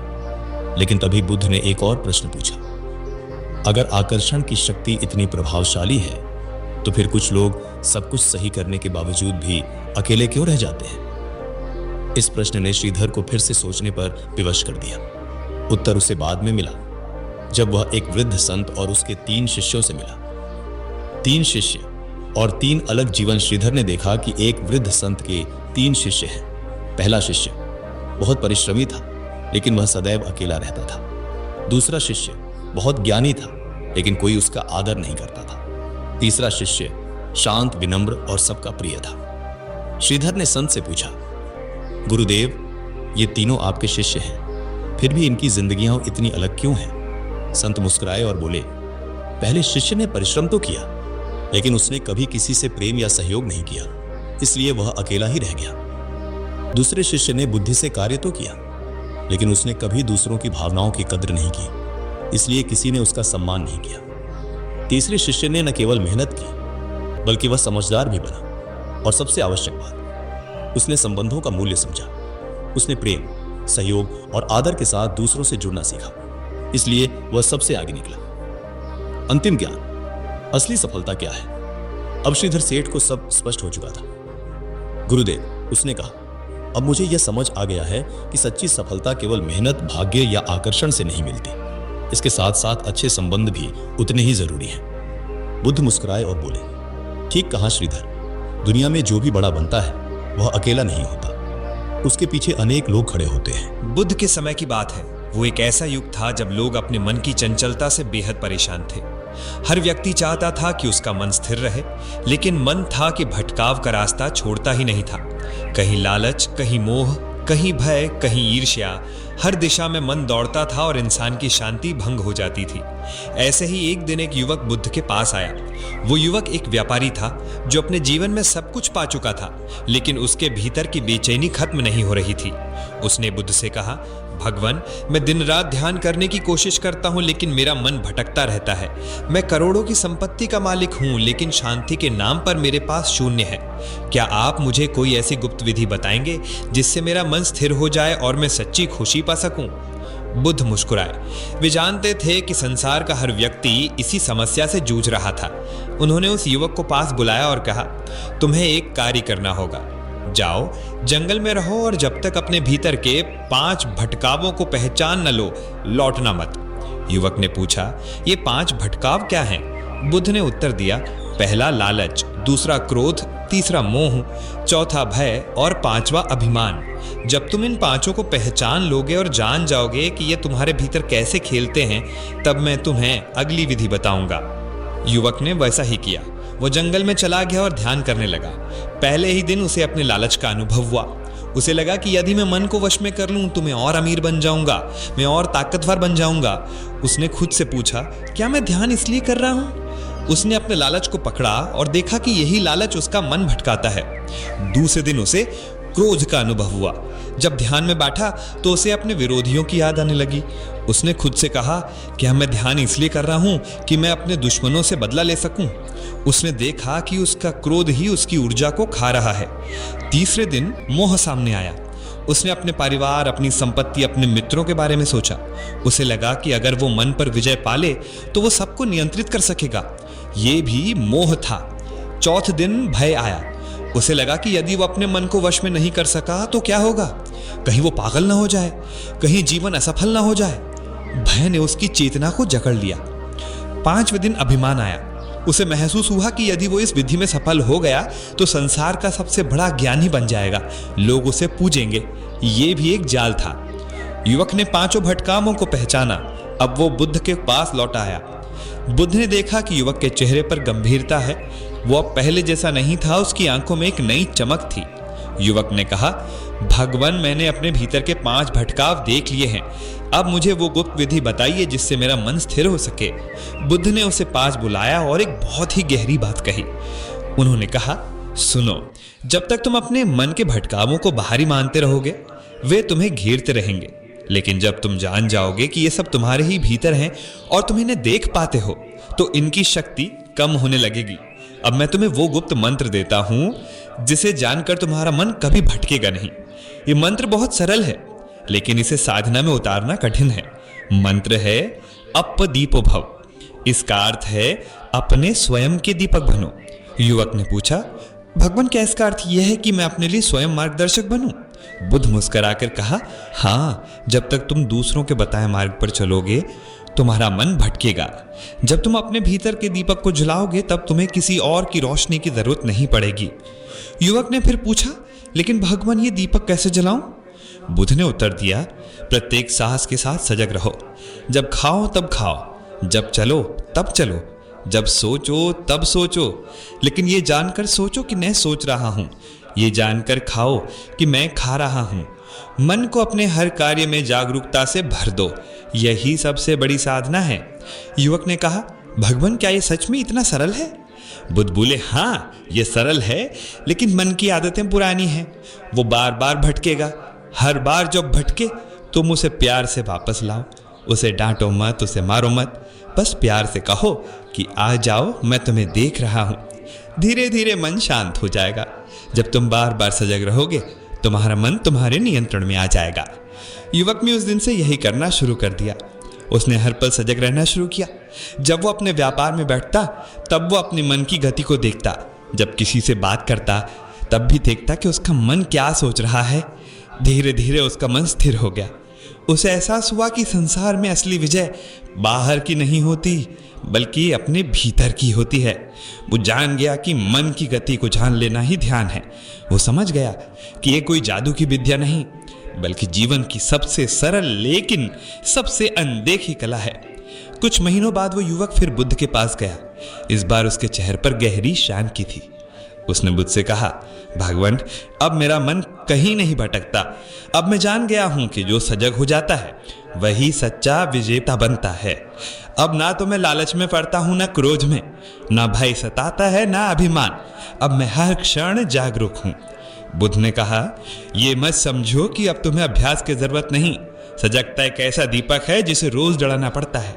यदि तुम उसे बुझा दोगे तो फिर अंधकार आ जाएगा। युवक ने प्रण किया कि वो जीवन भर सजग रहेगा। उसने अपने व्यापार में भी सजगता को उतारा। अपने परिवार के साथ भी सजगता में जीने लगा। अब उसके भीतर शांति थी और बाहर भी सफलता। उसने जाना कि सच्ची सफलता वही है जिसमें मन स्थिर हो, जीवन सरल हो और हृदय में प्रेम हो। वो हर व्यक्ति को यही सिखाने लगा कि आप दीपो भाव, अपने स्वयं के दीपक बनो। यदि आप भी इस कहानी को सुनकर अपने जीवन में जागरूकता का दीपक जलाएंगे तो यकीन मानिए आपका मन भी स्थिर हो जाएगा और जीवन में अद्भुत परिवर्तन आएगा। अगर आपको हमारी ये कहानी अच्छी लगी हो तो हमारे चैनल को जरूर सब्सक्राइब करें। इस वीडियो को अपने मित्रों और प्रियजनों के साथ शेयर करें ताकि वे भी इस गुप्त विधि को जान सकें। एक बार की बात है, एक गांव में राम नाम का एक लड़का रहता था। वह बहुत ही गरीब था लेकिन उसके सपने बहुत बड़े थे। लोग उसका मजाक उड़ाते थे, कहते थे, तू कुछ नहीं कर सकता, तेरे बस की बात नहीं।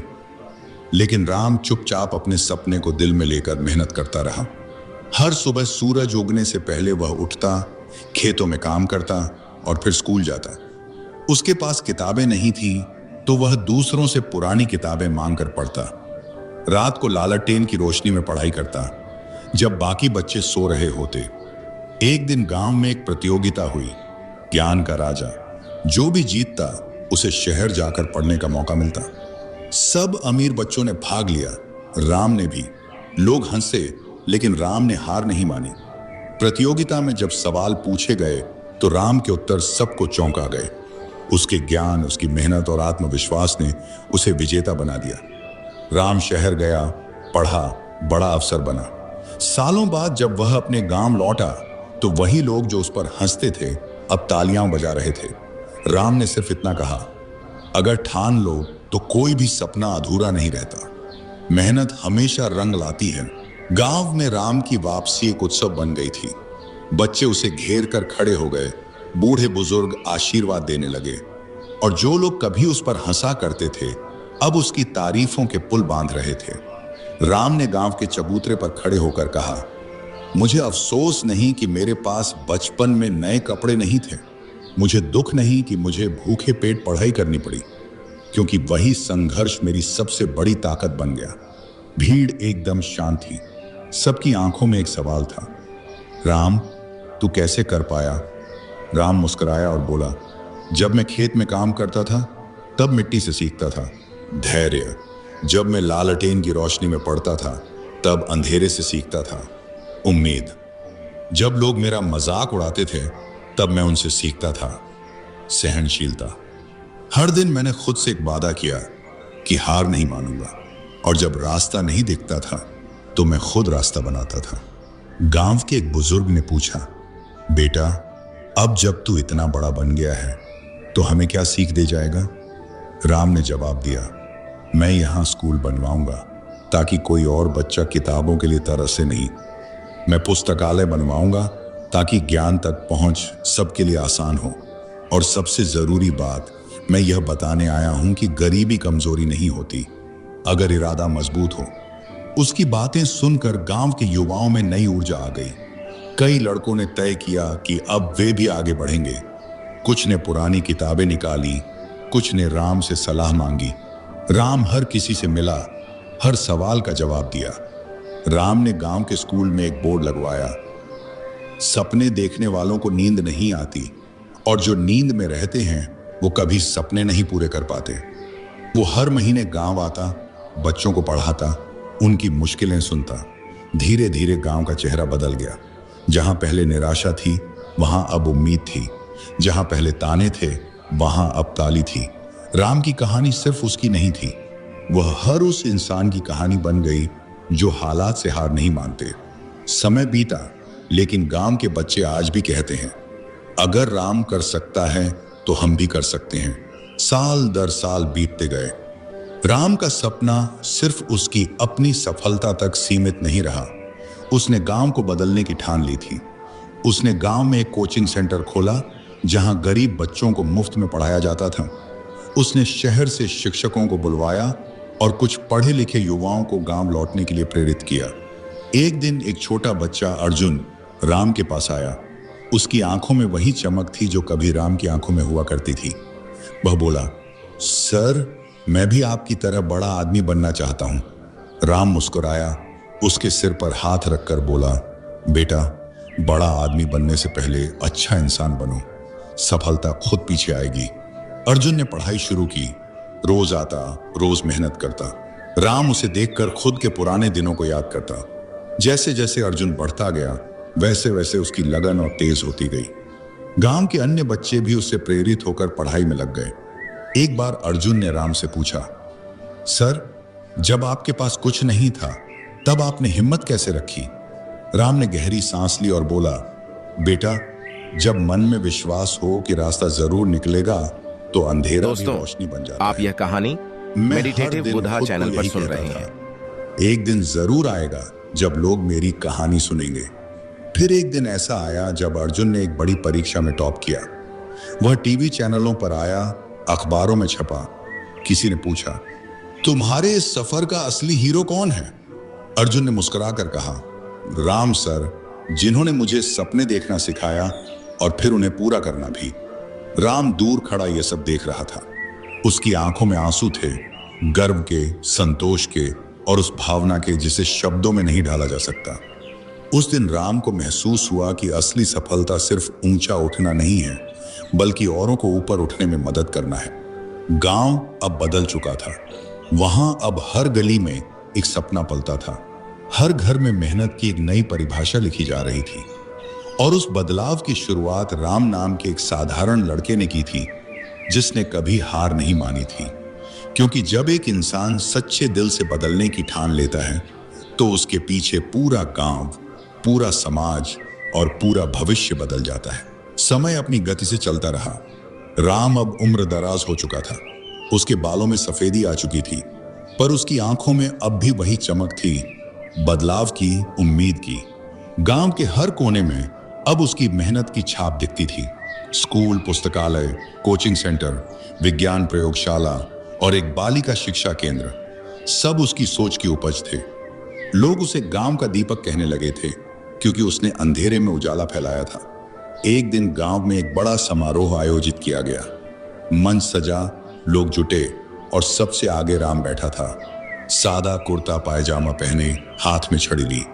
उस दिन अर्जुन को एक बड़ा पुरस्कार मिला, राष्ट्र निर्माण में उत्कृष्ट योगदान।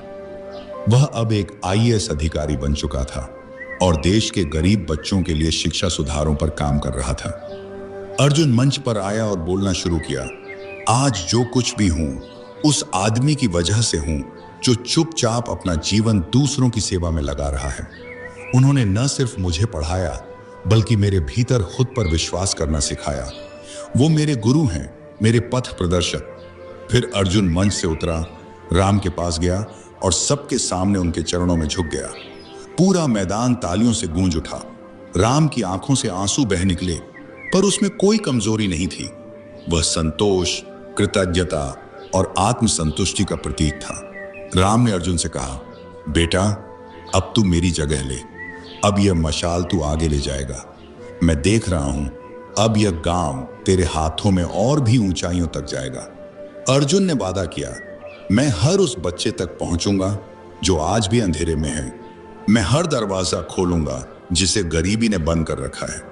फिर राम ने गांव के बच्चों की भीड़ की ओर देखा और बोला, हर सपने की एक कीमत होती है, मेहनत, धैर्य और विश्वास। कोई रास्ता असंभव नहीं होता जब तुम खुद को खुदा से कम न समझो।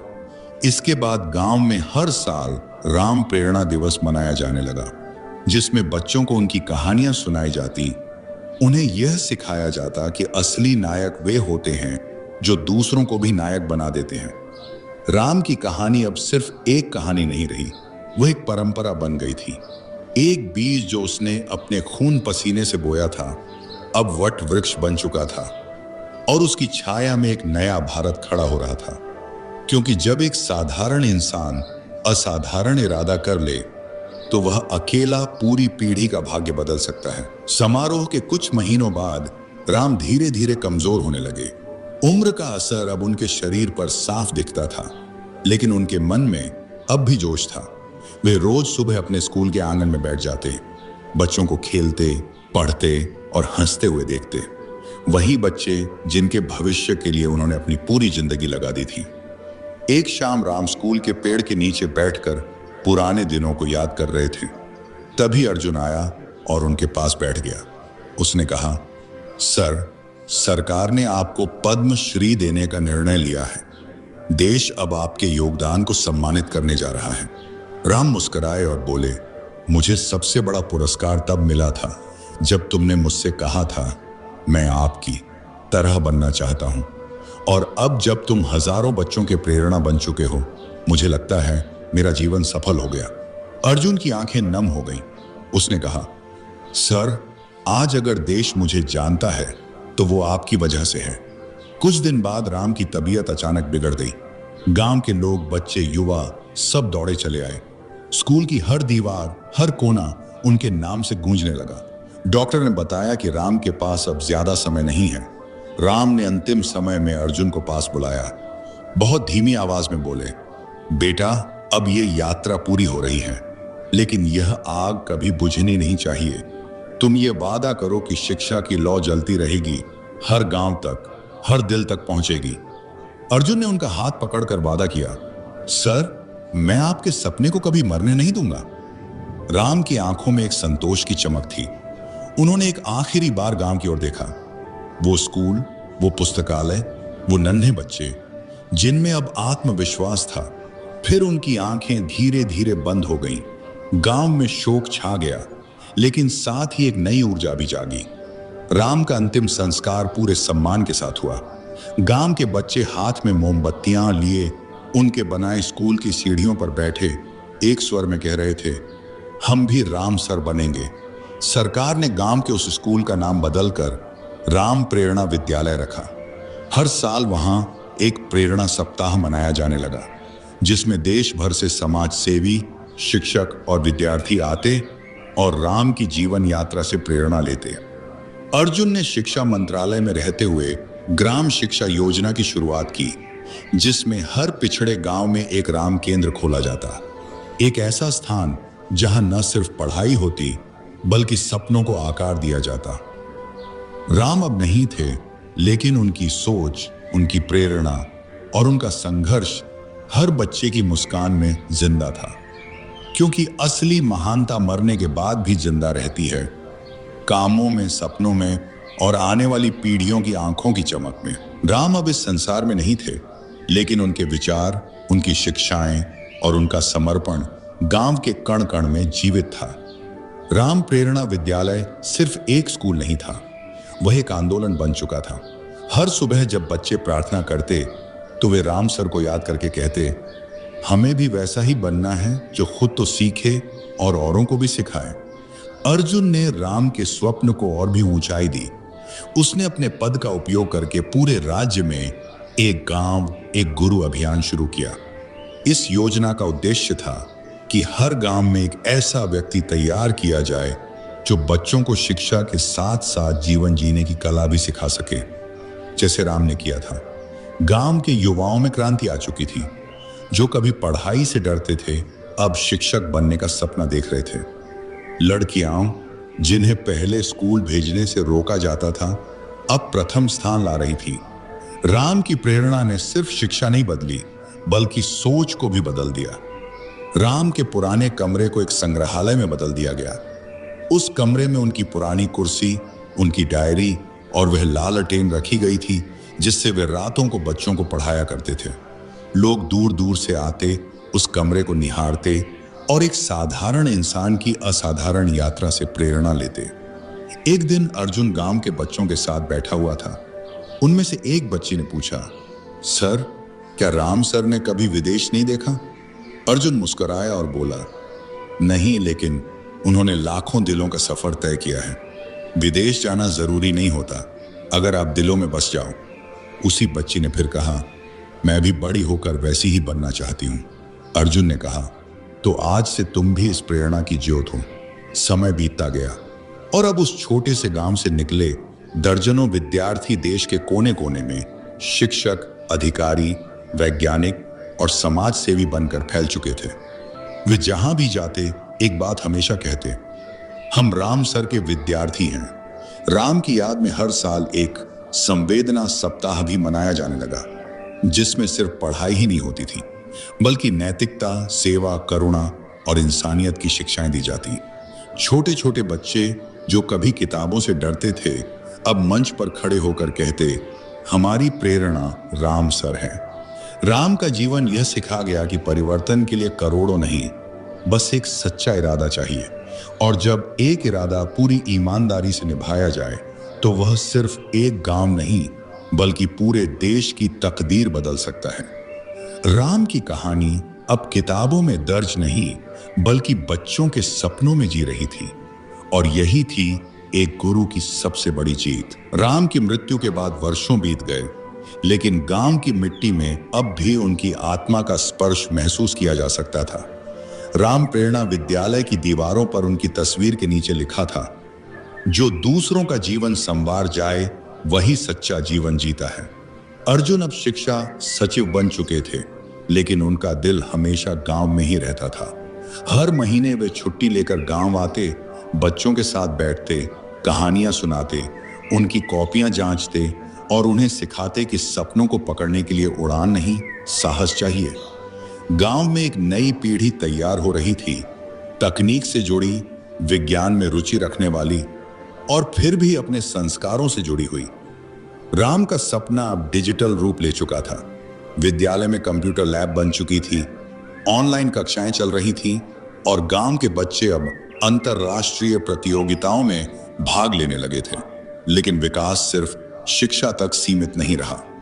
गांव में एक पुस्तकालय, एक विज्ञान पार्क और एक करुणा केंद्र भी खोला गया, जहां जरूरतमंदों की मदद की जाती थी, जैसे राम जीवन भर करते आए थे। राम का नाम अब राष्ट्रीय स्तर पर जाना जाने लगा था। उनके जीवन पर एक डॉक्यूमेंट्री बनी, जिसे कई देशों में दिखाया गया। दुनिया को पता चला कि कैसे एक गरीब किसान का बेटा पूरे देश के लिए रोशनी का दीपक बन गया। स्कूलों और विश्वविद्यालयों में राम के जीवन को प्रेरणा के रूप में पढ़ाया जाने लगा। एक बार अर्जुन को संयुक्त राष्ट्र यूएन में आमंत्रित किया गया। वहां जब उनसे पूछा गया, आपकी सबसे बड़ी प्रेरणा कौन है, अर्जुन की आंखें नम हो गईं। उसने कहा, एक ऐसा इंसान जिसने कभी किसी मंच पर भाषण नहीं दिया, लेकिन लाखों जिंदगियों में आवाज बन गया। वो मेरे गुरु राम थे, जिन्होंने मुझे, मेरे गांव को और इस देश को बदलने की हिम्मत दी। उसके इन शब्दों पर पूरा सभागार तालियों से गूंज उठा। राम अब एक व्यक्ति नहीं, एक विचार बन चुके थे। गांव में हर साल राम जयंती पर एक नई परंपरा शुरू हुई, प्रेरणा दीप जलाना। बच्चे, शिक्षक और गांव वाले एकत्र होकर दीपक जलाते और एक वचन लेते, मैं खुद को बेहतर बनाऊंगा और दूसरों के लिए भी एक दीपक बनूंगा। एक दिन एक छोटा लड़का विवेक अर्जुन से पूछता है, क्या मैं भी राम सर बन सकता हूं? अर्जुन मुस्कुराकर कहता है, बिल्कुल, अगर तुम किसी की जिंदगी बदलने का सपना देख सको तो तुम भी वही हो सकते हो जो राम सर थे। और यहीं से कहानी आगे बढ़ती है। एक दीपक से दूसरा दीपक जलता है और अंधेरा हार मान जाता है। राम चले गए, लेकिन उनकी रोशनी अब हर आंख में, हर दिल में और हर सपने में जीवित है। समय बीतता रहा, लेकिन राम की यादें, उनका कार्य और उनका संदेश समय की धारा में और भी गहराई से जड़ें जमाते चले गए। अब राम प्रेरणा विद्यालय सिर्फ एक शैक्षणिक संस्थान नहीं रह गया था, वह एक तीर्थ बन चुका था, जहां लोग अपने बच्चों को केवल पढ़ाने नहीं, बल्कि चरित्र और सेवा का पाठ सिखाने लाते थे। हर साल सैकड़ों छात्र इस विद्यालय से निकलते और देश के अलग अलग हिस्सों में शिक्षा, स्वास्थ्य, तकनीक और सेवा के क्षेत्रों में काम करने जाते हैं। पर वे एक बात कभी नहीं भूलते, राम सर ने हमें सिर्फ पढ़ाया नहीं, हमें जीना सिखाया। अर्जुन ने एक और पहल की, राम जीवन पाठशाला नामक ऑनलाइन प्लेटफॉर्म की।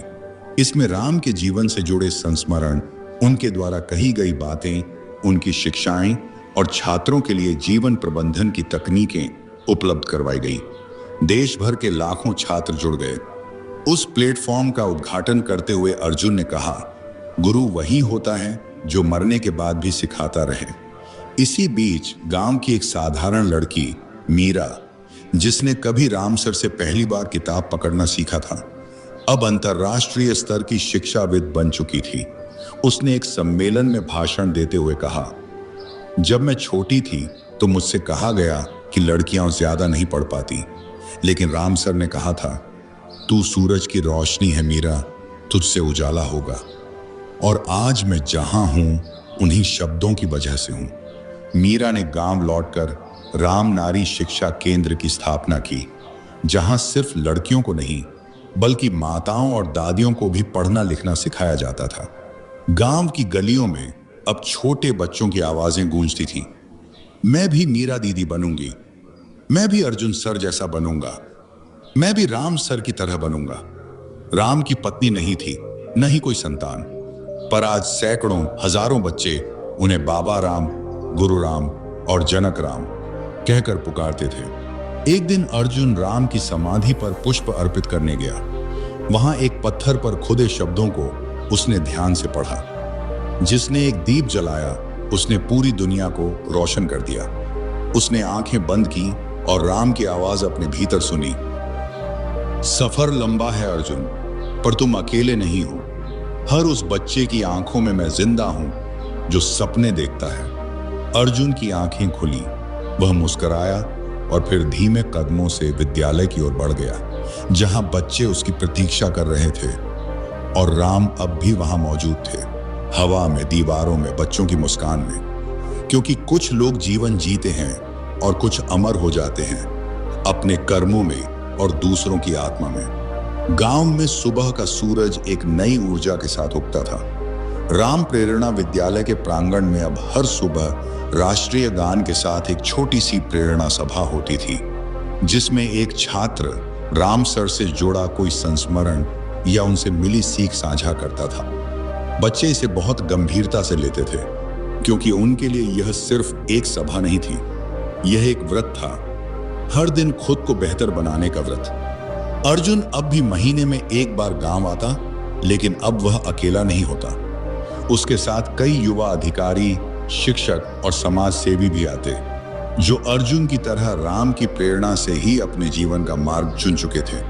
वे सभी मिलकर गांव के बच्चों को ट्रेनिंग देते, उनके सवालों के जवाब देते और उन्हें बड़े सपने देखने की आजादी सिखाते। एक दिन विद्यालय में एक प्रतियोगिता रखी गई, राम के विचार मेरी लेखनी। बच्चे अपनी कविताएं, निबंध और कहानियां लेकर आए। एक छोटे से बालक दीपक ने मंच पर खड़े होकर जो कविता सुनाई, उसने सबका मन छू लिया। न किताबें थीं, न चप्पलें, बस आंखों में एक सपना था। जिसने जलाया खुद को, वही गांव का अपना था। उस कविता पर तालियों की गूंज कई मिनटों तक रुकी नहीं। अर्जुन मंच पर आया और बोला, दीपक, तुम्हारी आवाज में मुझे राम सर का जुनून सुनाई देता है। तुम भी एक दिन दीप बनोगे जो औरों के अंधेरे को मिटाएगा। बुद्ध के समय की बात है। एक बार श्रावस्ती नगरी में एक युवक था, नाम था अरुण। अरुण का स्वभाव बड़ा चंचल था। उसका मन कभी स्थिर नहीं रहता था। कभी वो व्यापार में लग जाता, कभी संगीत में, कभी खेल में, तो कभी व्यर्थ की बातों में। दिन बीतते जा रहे थे, लेकिन जीवन में शांति नहीं थी। उसकी आंखों के नीचे काले घेरे बन गए थे। चिंता के कारण उसका चेहरा मुरझा गया था। वो कई साधुओं के पास गया, कई मंत्र सुने, अनेक विधियां अपनाई, मगर उसका मन काबू में नहीं आया। एक दिन उसने सुना कि तथागत बुद्ध श्रावस्ती में प्रवास कर रहे हैं। अरुण के मन में जिज्ञासा हुई कि शायद बुद्ध के पास कोई उपाय हो। वो सवेरे सवेरे बुद्ध के पास पहुंचा। उसने विनम्रता से प्रणाम किया और कहा, भगवान, मेरा मन बहुत भटकता है। मैं मन को वश में करना चाहता हूं, लेकिन कोई उपाय काम नहीं करता।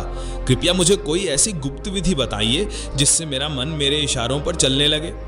बुद्ध मुस्कुराए। उन्होंने अरुण को देखा और बोले, अरुण, मन को वश में करना कठिन नहीं है, लेकिन लोग गलत रास्ता अपनाते हैं। मन को दबाने की कोशिश करते हैं, रोकने की कोशिश करते हैं। मन को रोकना ऐसे ही है जैसे कोई झरने का जल रोकने की कोशिश करे।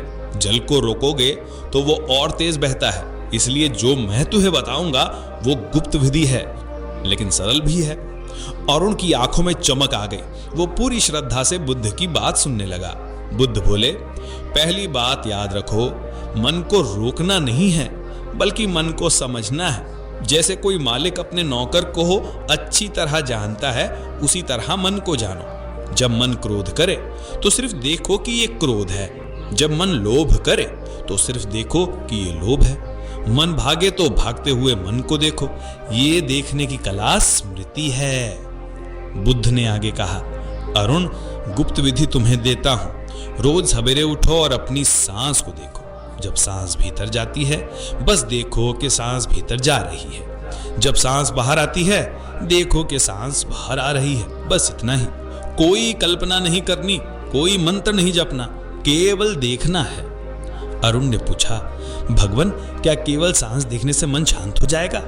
बुद्ध ने उत्तर दिया, हाँ, जब तुम सांस पर ध्यान केंद्रित करोगे तो तुम्हारा मन वर्तमान में आ जाएगा। मन भूतकाल और भविष्य में भटकता है। सांस केवल वर्तमान में होती है। जैसे ही तुम वर्तमान में रहना सीख जाओगे, मन अपने आप नियंत्रित हो जाएगा। बुद्ध थोड़ी देर रुके और फिर बोले, लेकिन ध्यान रहे, ये साधना खेल नहीं है, इसे रोज करना होगा। जब मन भागेगा तुम उसे पकड़कर वापस सांस पर ले आओ। जैसे कोई चरवाहा अपनी भेड़ों को इकट्ठा करता है, वैसे ही अपने मन को एकत्रित करना है। अरुण ने बुद्ध से वचन लिया कि वो इस विधि का पालन करेगा। अगले दिन से उसने रोज सुबह सुबह आंखें बंद की और अपनी सांस को देखना शुरू किया। शुरू में मन भागता रहा, कभी पुराने विचार, कभी भविष्य की चिंता, कभी इच्छाएं आती, मगर उसने बुद्ध की बात याद रखी। वो हर बार अपने मन को वापस सांस पर ले आता। धीरे धीरे एक चमत्कार होने लगा, उसका मन शांत होने लगा।